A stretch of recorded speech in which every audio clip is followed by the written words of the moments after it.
Assalamualaikum warahmatullahi wabarakatuh. Yang terhormat dosen penguji, perkenalkan, nama saya Dwi Praja Utama, asal Bengkulu Tengah, tempat mengajar SMA Negeri 5 Bengkulu Tengah.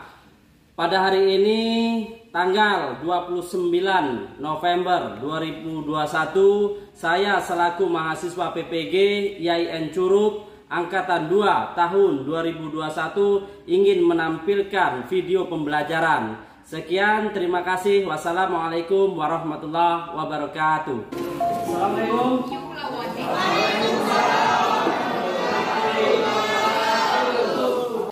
Oke, anak-anak, apa kabarnya?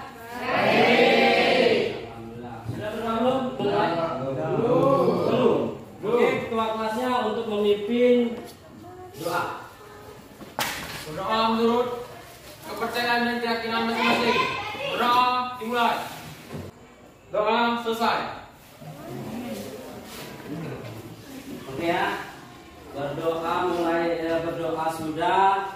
Kemudian untuk meningkatkan jiwa nasionalis kita, memupukkan rasa cinta Pancasila kita, mari kita bersama-sama menyanyikan lagu wajib yang dipimpin oleh ketua kelas.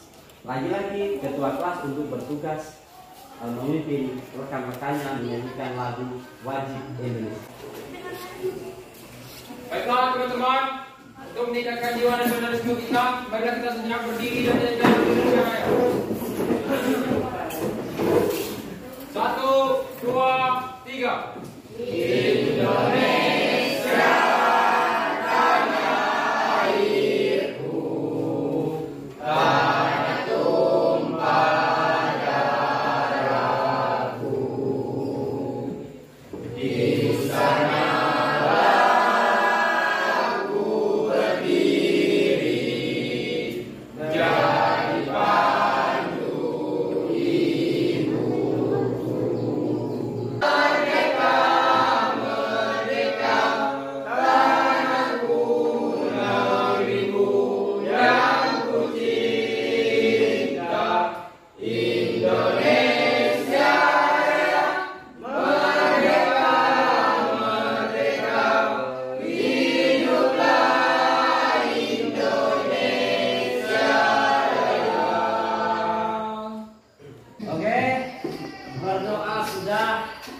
Menyanyikan lagu wajib, kita sudah mewujudkan betapa cinta kita terhadap tanah air, betapa susahnya perjuangan para pejuang kemerdekaan. Itulah sebagai wujud kita para pemuda, khususnya pelajar, untuk meningkatkan jiwa nasionalis kita dengan menyanyikan lagu wajib. Kita absen dulu untuk mengetahui siapa yang tidak masuk atau barangkali masih ada yang berada di luar. 11 IPS. Abdul Munawar. Agus Setiawan. Arjun.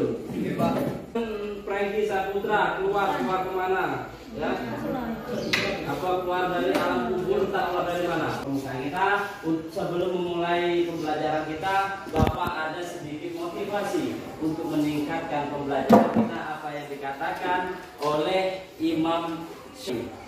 Barang siapa belum pernah merasakan pahitnya menuntut ilmu, walaupun sesaat, ia akan menelan hinaan kebodohan sepanjang hidupnya. Artinya, mari kita bersyukur kepada Allah atas rezekinya, ya. Kita masih diberikan kesempatan untuk menuntut ilmu, ya. Ilmu itu harus kita cari, ya. Bukan hanya saja kita menerima, tetapi kita harus menggali terus, mencari terus. Barang siapa yang tidak belajar, kata Imam Syafi'i, dia akan selama hidupnya akan mengalami hinaan, ya. Karena jadi untuk pembahasan kita pada saat ini yaitu tema bab pengurusan jenazah. Silakan dibuka bukunya.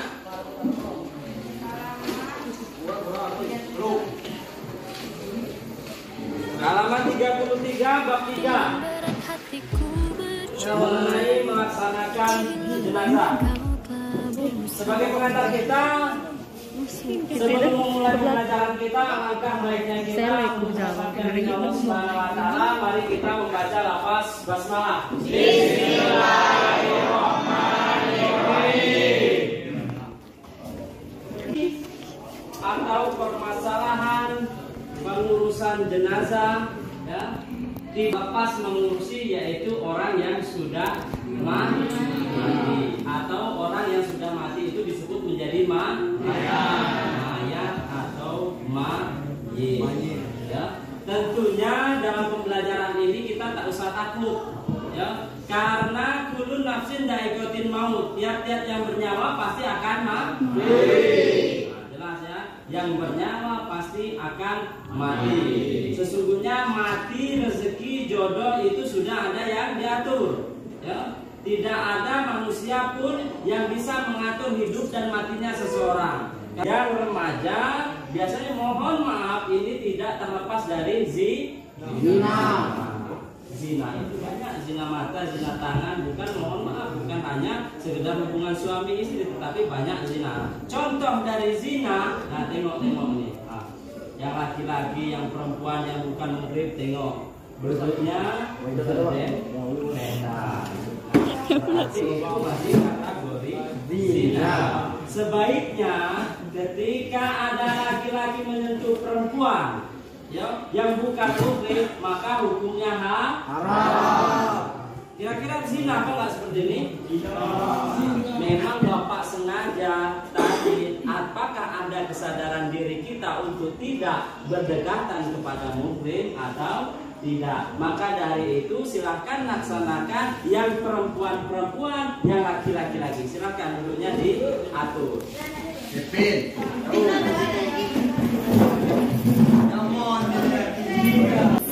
Oke, cukup.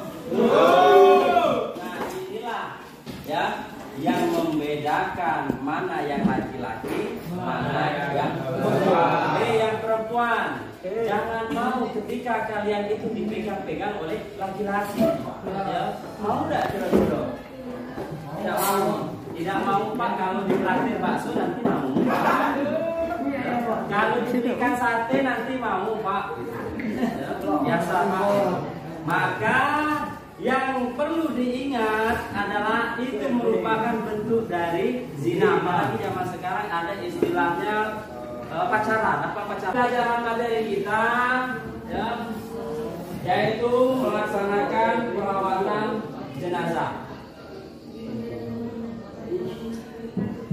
Jadi sebelum kita memulai tadi sebagai pengantar, maka inilah tujuan dari pembelajaran kita, yaitu menerapkan penyelenggaraan jenazah sesuai dengan ketentuan syariat Islam. Memasuki materi pengurusan jenazah. Pengurusan jenazah adalah seorang muslim atau muslimah meliputi 4 kegiatan. 1. Memandikan. Yang kedua, mengkafani. Yang ketiga, menyolatkan dan menguburkan. Jadi yang perlu kita ketahui bahwa hukum dari penyelenggaraan jenazah ini adalah fardu kifayah. Apa itu fardu kifayah? Ketika tidak dilaksanakan, ada seorang yang meninggal dunia, mati. Contoh, siapa? Abdul, Bedul mati di dusun di Sukarame. Ketika si Bedul ini mati, kebetulan si Bedul ini adalah orang perampok, ya? Perampok, penjahat, pezina atau pemabuk-mabukan. Maka dia masih ada kaitannya, yaitu masih beragama Islam. Perlu diingat ketika ada orang meninggal bahwa masih ada tertanda walaupun seujung kuku, istilahnya bahasa Rita Sugiarto, ya, seujung kuku masih ada iman, maka wajib seorang muslim itu adalah fardu kifayah. Ya, fardu kifayah. Ada satu yang mewakili untuk pengurusan jenazah si Bedul, maka dosa seluruhnya itu sudah gugur. Itulah yang disebut dengan fardu kifayah. Tapi berbeda ketika si Bedul ini meninggal meskipun seorang penjahat, ya, tidak dilaksanakan fardu kifayahnya, maka seluruh desa, seluruh kecamatan, seluruh kabupaten itu berdosa. Tetapi ketika ada satu orang yang mewakili, maka sudah gugur. Nah, itulah betapa pentingnya pengurusan jenazah ini ada 4 tahap. Yang pertama apa? Memandikan. Yang kedua? Yang ketiga? Yang keempat? Yang keempat inilah berat, nanti mungkin kita belum dipraktekkan. Ya, mungkin ada 2 poin, ada 3 poin yang kita bisa praktekkan: memandikan, mengkafani, dan mensolatkan. Jangan takut pembelajaran, karena semua orang itu pasti mati. Inilah kain putih, inilah yang akan menjadi Anda semua atau anak-anak, itulah yang menjadi bekal. Ya. Langkah-langkah atau tindakan yang harus dilaksanakan saat kematian itu sudah terjadi, yaitu segera mengatupkan atau memejamkan matanya, karena ruh sudah dicabut mata dengan mengikuti arahnya. Contoh, ketika orang mengalami sakaratul maut, maka matanya itu biasanya ke atas. Sudah pernah lihat orang meninggal? Maaf, ada orang tuanya sudah meninggal? Belum. Neneknya ada yang meninggal? Tapi ada pernah melihat orang yang meninggal, ya. Kalau tidak belum pernah, maka lihatlah, ya, karena itu merupakan bagian yang selalu kata Rasulullah bahwa orang yang mengingat mati itu adalah orang yang cerdas, bukan orang cerdas yang punya tingkat profesor, doktor, insinyur, sarjana hukum, MH, MM, itu bukan. Tetapi apa kata Rasulullah? Yaitu orang yang mengingat mati. Itu orang yang cerdas. Kemudian melenturkan persendian agar tidak menjadi kaku dan keras. Ketika orang mati, ya biasanya posisinya itu berbeda. Ada yang lagi berbalik, ada yang lagi tidak. Maka segera untuk melenturkan posisi-posisi yang ada untuk di pergelangan sini, ya, kaki. Kalau tangan itu diletakkan seperti kita orang sholat. Kemudian menanggalkan pakaian dan perhiasan dan diganti dengan pakaian menutupi dan melindungi seluruh tubuhnya. Maksudnya jangan lupa ketika ada perhiasan, biasanya yang meninggal itu masih meninggalkan cincin, kalung, maka disegerakan untuk melepas, karena jangan sampai terbawa ketika di alam kubur. Ya, kalaupun itu tidak sengaja, tidak jadi masalah. Ya, asal tidak dengan sengaja. Tapi biasanya keluarga itu sudah melepaskan semuanya. Kemudian membetulkan letak anggota tubuh serta membujurkan ke arah kiblat. Nah, tengok kiblatnya arahnya kemana? Jangan kiblatnya ke arah sana, lalu kita berlawanan kepada arah kiblat. Kemudian 5. Menyegarkan seluruh proses pengurusan jenazah, artinya menyelenggarakan atau segera diurus jenazahnya ini. Kemudian membayarkan utang-utangnya, maka sebaik-baiknya orang hidup itu janganlah mati untuk meninggalkan utang. Ada utang enggak orang? Alhamdulillah ada. Alhamdulillah ada, Pak. Makan di kantin itu bayarnya, ngambilnya 10, bayarnya cuma 2. Maka Pak, kalau orang mati gantung yang mana, Pak? orang yang mati gantung atau mati bunuh diri. Ini sedikit cerita, sedikit kisah. Boleh dicerita? Boleh. Di Afrika Selatan, ketika seseorang itu menjebak monyet, ya berkaitan juga dengan orang mati gantung, ya, menjebak monyet di dalam gua, dibikinlah lubang. Lubang itu, di dalam lubang ini cukup 1 tangan, ya, 1 tangan itu adalah beberapa kacang di dalamnya. Ketika ketika monyet ingin mengambil kacangnya, kacang tersebut maka digenggamlah kacang oleh si monyet. Nak diambil kalau mau diambil semua kacang itu, maka terjepit tangan ini. Karena apa?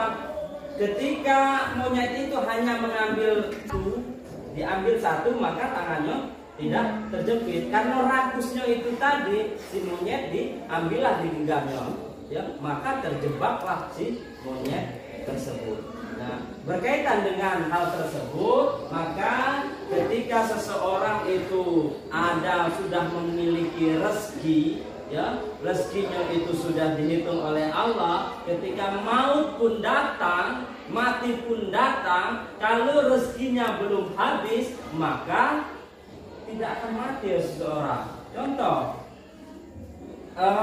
si Abdul, si Bedul tadi jalan-jalan ke Singapura, naik pesawat, jatuhlah pesawat tersebut, ya, jatuh. Bedul ini tidak mati, ya, tidak mati. Kenapa? Masih ada sebagian rezekinya yang belum habis. Begitu juga berkaitan dengan pertanyaan tersebut, meskipun pengen bunuh diri tetapi rezekinya belum habis, maka tidak akan mati, ya. Tetapi pertanyaan tadi, bagaimana Pak orang yang mati bunuh diri, ya? Ketika orang yang mati bunuh diri, meskipun dia keadaan mati tidak baik, ya, kita berdoa kepada Allah, ya Allah, matikanlah aku dalam keadaan husnul khotimah, ya, dalam keadaan baik. Ya, maka keadaan mati bunuh diri ini keadaan yang tidak baik. Maka masih juga tetap diurus jenazahnya secara Islam. Ya, secara Islam. Karena banyak yang bunuh diri ini yang di kalangan remaja, karena beberapa artikel beberapa minggu yang lalu di daerah Jawa Timur, kemudian daerah Makassar, bunuh diri akibat cinta ditolak. Nah, kalau zaman bapak dulu cinta ditolak dukun bertindak. Kalau sekarang cinta ditolak dukun beranak bertindak. Nah itu ya. Oke, tetap diselenggarakan jenazahnya meskipun mati dalam keadaan tidak baik. Ada pertanyaan lagi? Satu lagi ya, silakan. Dua pertanyaan. Oh, ini mau menambahkan, boleh? Tambah lagi Pak. Ya. Kalau yang orang mati aja itu Pak, saya dapat yang Pak. Ya. Saya dapat jadi gimana Pak? Mati hanyut, mayatnya tidak dapat. Lantas nak diurus apa lagi karena mayatnya tidak ada? Ya, Misalnya, jadi gimana Pak? ya sudah hilang. Yang wajib untuk dipenguruskan jenazahnya itu salah satunya harus ada mayat. Kalau mayatnya mati ngayut, tidak ketemu, camano kita nak memandikan jenazahnya. Camano kita nak mensolatkan jenazahnya. Oke, kalau sholat jenazah bisa masih melalui sholat gaib, ya. Bisa, tapi kalau memandikan ini tidak bisa, ya, hanya tinggal sebuah nama saja, ya, tidak perlu diurusi jenazahnya, karena kecuali ya mati hanyut jenazahnya ditemukan. Bila kondisinya kalau busuk atau jadi tengkorak itu Pak. Nah, itu tidak usah dimandikan lagi karena tidak memungkinkan untuk diurus jenazahnya, tetapi sebagian anggota badan yang masih ketemu, walaupun tidak utuh, misalnya sudah mengembung, tidak mungkin dengan dimandikan, ya, pasti kalau dimandikan kulitnya terkupas, bau busuk, jelas, ya. Cukup dimasukkan kantong, dibungkus dengan kain putih, langsung ditanam, tidak usah dimandikan, tidak usah diurusi jenazahnya. Langsung jenazahnya diambil, dilapiskan kain putih, langsung ditanam. Paham? Nah, ada lagi pertanyaan? Ya. Pak, ini kan orang Islam tuh kalau misalkan tidak boleh dipakai peti, kan ini kan namanya orang Islam tuh yang mau pakai peti. Nah itu kan Pak hukumnya? Hukum memakai peti dalam keadaan itu darurat. Ya, apapun segala bentuk dalam keadaan darurat itu boleh. Contoh, siapa?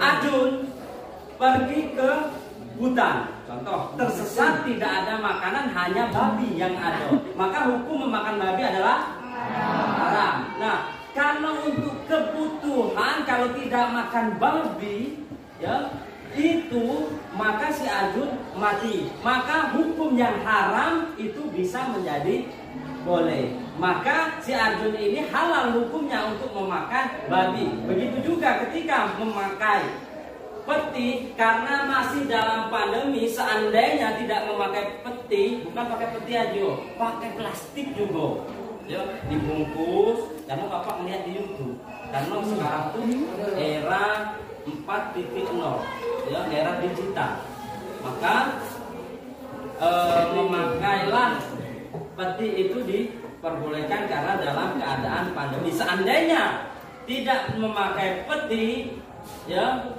maka virus yang keluar pada saat ini, ya corona, ya alhamdulillah di Bengkulu ini sudah mulai tidak ada corona lagi, ya prokes kita sudah terlupakan, ya maka boleh hanya memakai peti.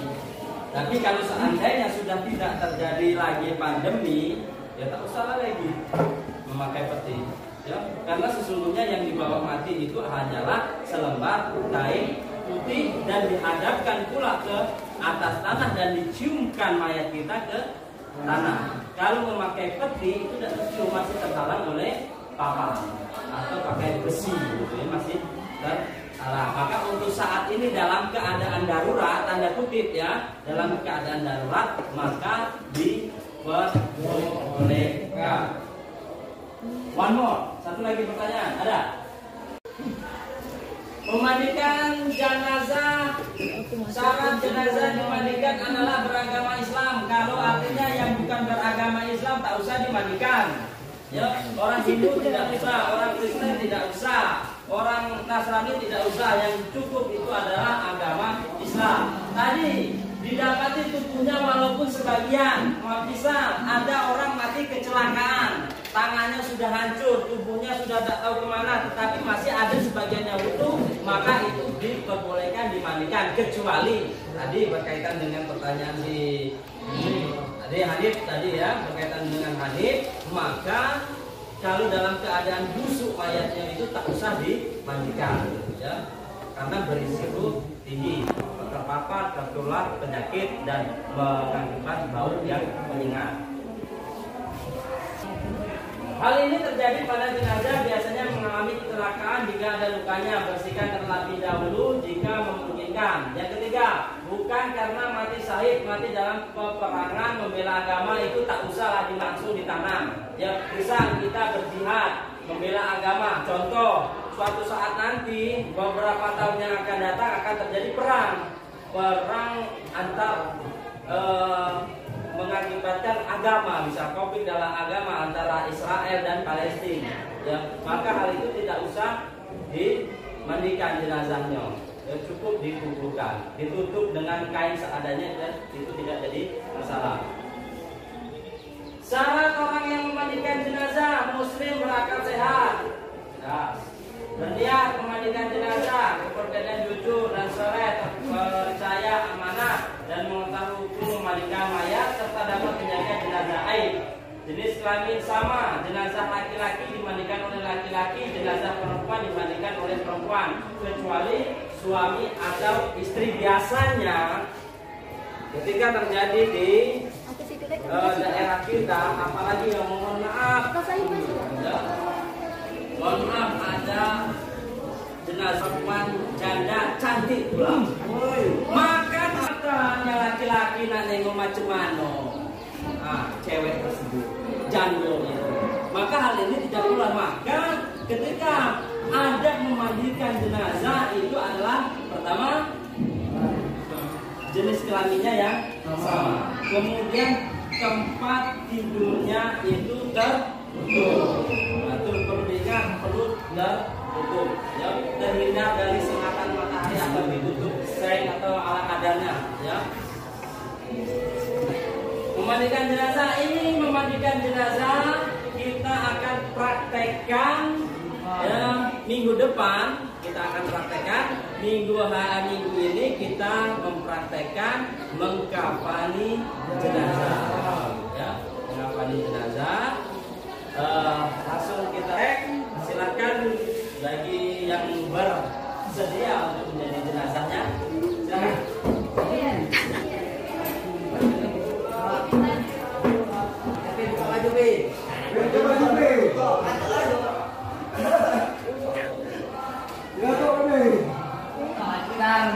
Jenazahnya di sini, jenazahnya di sini. Dua orang laki-laki yang dirawat.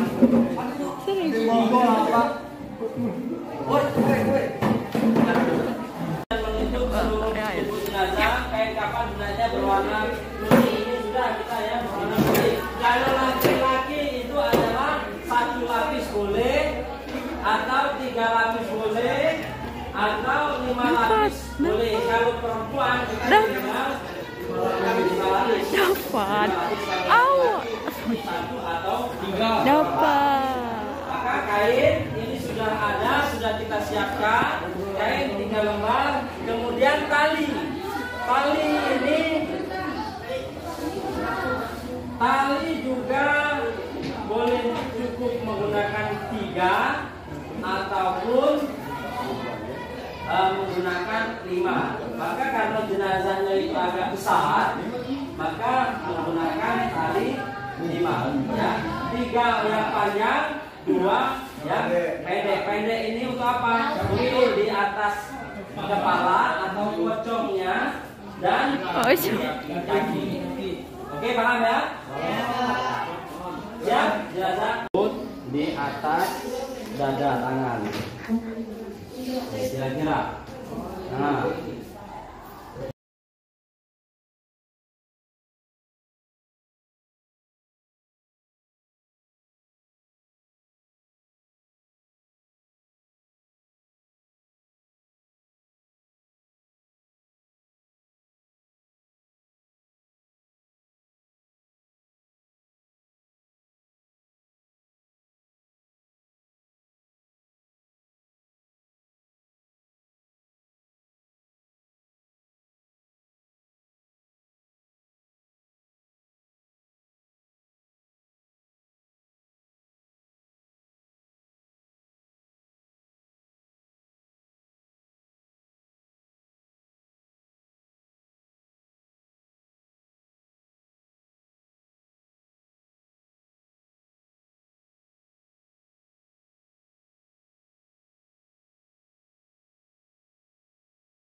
Jadi pocong.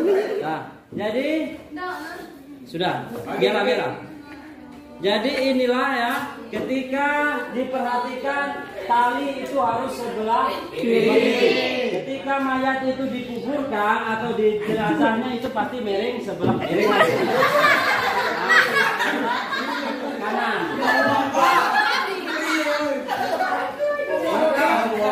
Talinya ini mudah, talinya tinggal dilepas, tinggal ditarik.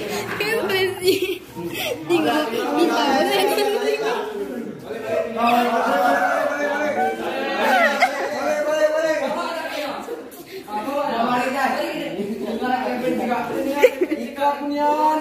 Sudah, Bapak lagi bikin video.